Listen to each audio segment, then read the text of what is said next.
How are we doing this morning? Really well. It's such a beautiful morning, and we've already done about 25 Ks in an hour and a half. And we haven't even had a coffee yet. So it's just amazing. We've been through some beautiful towns, and it's just gorgeous. Fantastic.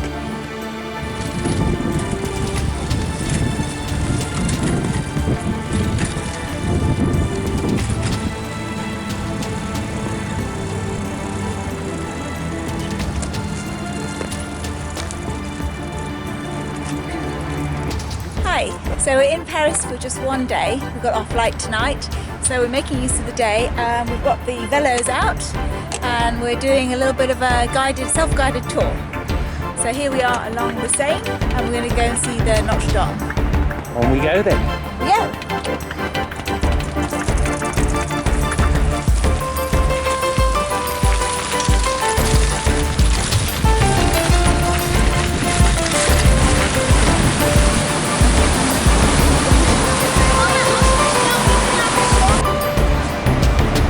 Bridge Saint-Michel.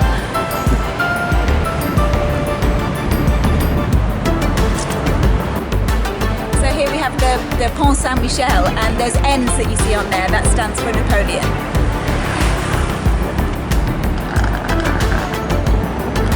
So this is Paris's oldest bridge, even though its name is Pont Neuf.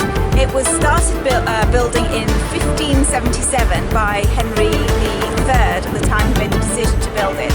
It spans from the left-hand bank of the Seine to the right and links up the Ile de Cité, which is where we're standing here, the island in the middle with the Saint-Michel and the Notre Dame on it.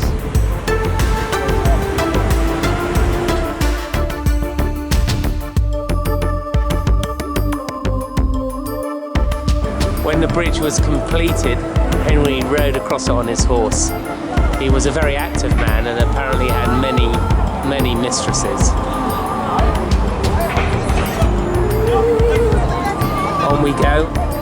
Here's another one of these many bridges now that have lots of locks on them. So here we are at the end of the Ile de Cité, which is a point just down there where there's some lovely gardens for picnicking. On the left-hand side we have the Rive Gauche, the left-hand side of the bank of the Seine, and it's always typically been very different culturally from the right bank.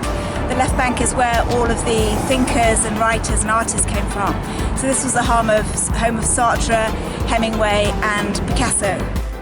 So here we are in the Place du Dauphin, which was dedicated to Henry IV's son. So it's the place of the prince. And here it's a park that was open to the public, and the king commissioned houses, terraced houses all around the outside of the park. The east side was all demolished, and there's only two that are now in the same style as the old. Originally there were 2 stories, but now you can see that we have a lot more stories. Number 14 is in the original style. It's now 7 stories high.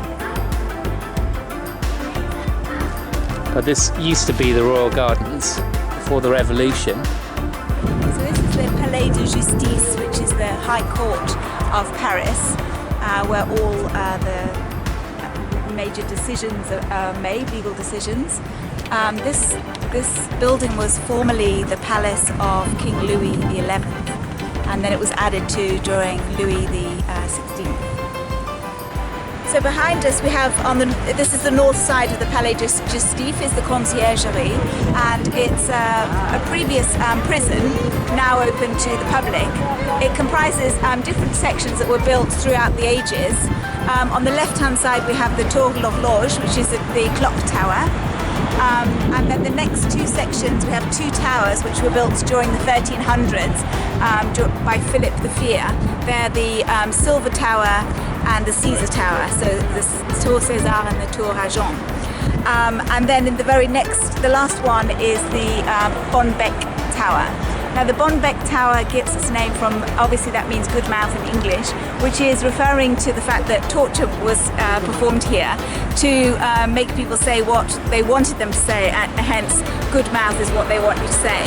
Now some famous people have been held prisoner here, including Marie Antoinette and many other royal family during the French Revolution.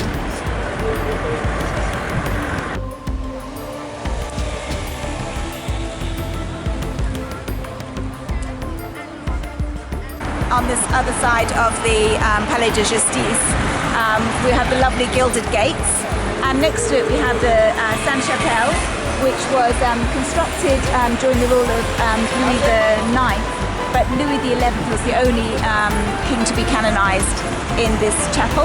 And next to it, of course, is the conciergerie that we talked about earlier. Now, here in these courts of justice, there were 2,600 people who were sentenced and beheaded, including Marie Antoinette during the French Revolution.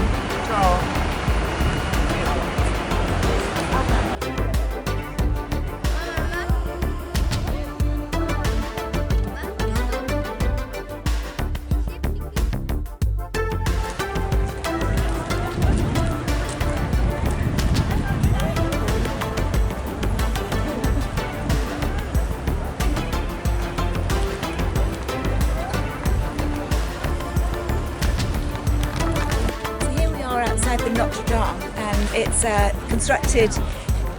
We started construction in 1163 and finished in 1345. You can see here. So it's built in the traditional Gothic architecture, and the idea of this architecture is that it lets light in and that it points upwards to the heavens. So this is a testament to God. It's intended as that. And it was built on the very centre of Paris from a spiritual point of view and also from a geographic point of view.